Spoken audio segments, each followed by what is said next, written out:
Welcome. Today, we are diving into a book that truly flips the script on everything we've been told about our own history. It's a book that helps us see the systems of power and capital we live under today in a totally new light. We're talking about The Dawn of Everything, a new history of humanity by the late, great anthropologist David Graeber and archaeologist David Wengrow. You know, for centuries, our whole way of thinking about society has been stuck in this box, trapped by this one simple, and as we're going to see, completely false choice. On the one hand, you've got Thomas Hobbes telling us that deep down, we're selfish brutes, and without a strong government, life is just a war of all against all. And on the other hand, you have Jean-Jacques Rousseau's idea that we were once these innocent, equal hunter-gatherers, living in a kind of paradise that we lost forever when we invented farming and private property. So here's how we're going to break this all down. First, we'll look at the story that has us trapped. Then, we're going to systematically demolish three huge myths: the myth of the simple forager, the myth of the farming trap, and the myth that big cities need kings. After that, we'll uncover a powerful and largely forgotten intellectual force, the indigenous critique of Europe. And finally, we'll talk about what it all means for us today and what it looks like to start reclaiming our lost freedoms. Okay, let's start with part one, the story we're stuck in. Because before we can even begin to think about a different kind of future, we have to really understand the narrative that's holding us all captive right now. And here it is again, that classic choice we're always given. Either our distant past was nasty and violent, which means, hey, we need states, police, and prisons to control our own worst instincts. Or it was this beautiful, simple utopia that we lost the moment we planted the first seed, which means, well, too bad for us, we can never go back. But here's where the book really lands its punch. This whole choice, it's a trap. It's a false dilemma. Because, and this is the crucial part, both of these stories lead us to the exact same political dead end. They both whisper in our ear that the way our society is organized now, with all its massive inequality, with its systems of control, is the only realistic way. They teach us that once you get a lot of people together, freedom and equality are just, off the table. So, Graeber and Wengrow say, let's ask a better question. For decades, we've been obsessed with finding the origin of inequality. But what if that's the wrong puzzle? What if the real mystery is this? After tens of thousands of years of incredible political creativity and experimentation, why did we stop? Why did we become so convinced that we can't experiment anymore? The real question isn't how did inequality begin? It's how did we get so stuck? All right, let's dive into part two and start busting some myths. The first one on the chopping block is this idea of the simple forager, the notion that our hunter-gatherer ancestors lived in these tiny, unchanging, simple-minded bands. The actual evidence, it turns out, tells a radically different story. You know the story we're told, right? That our ancestors were just kind of passively drifting along, their lives totally determined by their environment.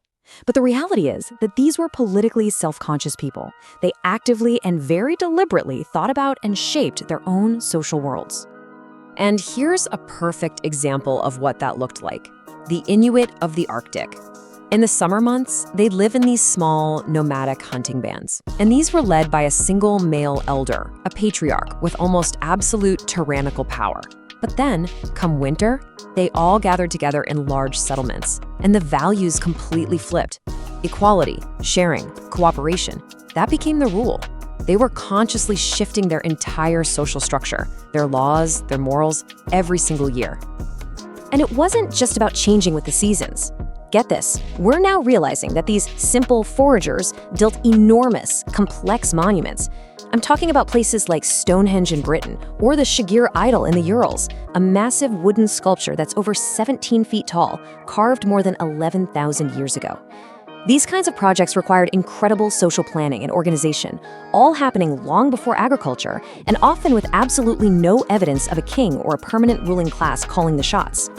Okay, on to part three, and the next big myth we need to tackle. The idea that agriculture was this irreversible trap, a one-way street that led us straight to private property and inequality. You know, that phrase, the agricultural revolution, is really misleading. It makes it sound like it happened overnight. But in the Fertile Crescent, it took about 3,000 years from the very first experiments with cultivating plants until farming became the main way of life. I mean, think about that. For a stretch of time longer than the entire history of ancient Rome, our ancestors were playing with farming, trying it out, but deliberately choosing not to go all in. And this just demolishes the idea that farming was some kind of trap we fell into. It was a choice. You had groups, like in ancient California, who were literally surrounded by farmers, but actively chose not to do it. The book calls them anti-agriculturalists. And then you had others, like the Namiquara and the Amazon, who were play farmers. They'd cultivate a garden for a season and then just walk away from it to go back to being foragers. They knew exactly how to farm. They just didn't want to do it full time. Okay, part 4, and this myth is a really big one. It's the assumption that as soon as you get large populations and cities, you have to have kings, you have to have bureaucrats, you need a top-down system of control just to keep things from falling apart. But archaeology is unearthing a completely different story, from the massive city of Cahokia right here in North America to the sprawling megasites in what's now Ukraine, cities that were actually larger than those in Mesopotamia at the time. We are finding this lost history of cities that were organized from the bottom up. I mean, take Teotihuacan in Mexico. It was one of the biggest cities in the entire ancient world.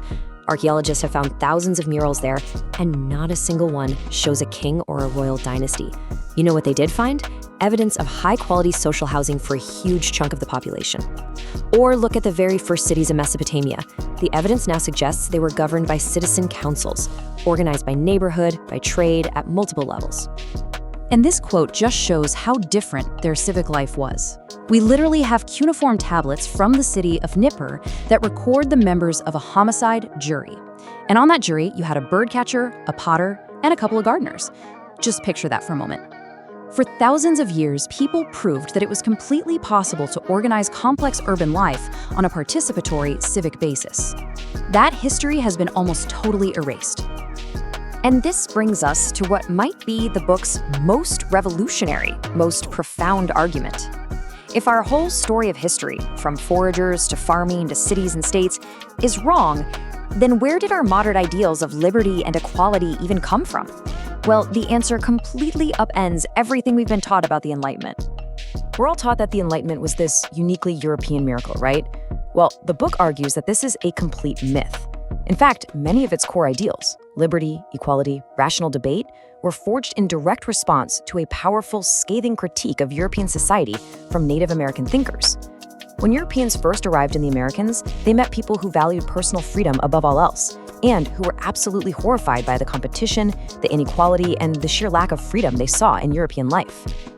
And one of the most brilliant voices of this critique was a Wendat statesman named Kandiarank. He was a master orator and debater whose arguments were actually recorded by a French aristocrat and became a runaway bestseller back in Europe. And Kandiarank just systematically dismantled French claims of superiority, arguing that their obsession with money destroyed basic human decency, and that their whole system of laws was only necessary because their society created such profound inequality to begin with. And what this shows is a direct line of intellectual influence that has been almost completely written out of our history books. You have these brilliant arguments for a society based on reason and freedom coming from people like Kandiarank. They spread like wildfire through the salons of Paris.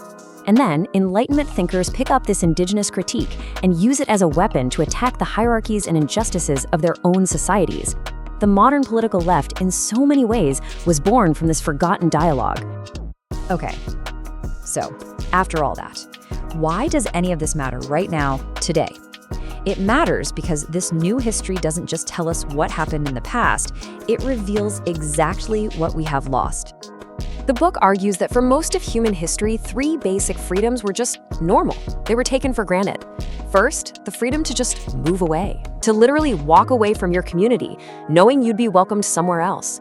Second, the freedom to disobey an order you thought was unreasonable, without fear of being punished for it. And third, maybe the most important, the freedom to create entirely new social realities, to just get together and decide to live a different way, just like the Inuit did every single winter. The book argues that the real story of how we got stuck is the story of how we lost these 3 concrete, fundamental freedoms. Look, the dawn of everything doesn't give us some easy 10-point plan for a better future. What it does is something much, much more valuable. It shatters the myths that tell us this world we live in is the only one possible. It gives us back our own history, not as some grim, inevitable march towards the present, but as a vibrant, hopeful, and endlessly creative story. And in doing that, it gives us permission to start reclaiming our own freedom to imagine and to actually start building a different world.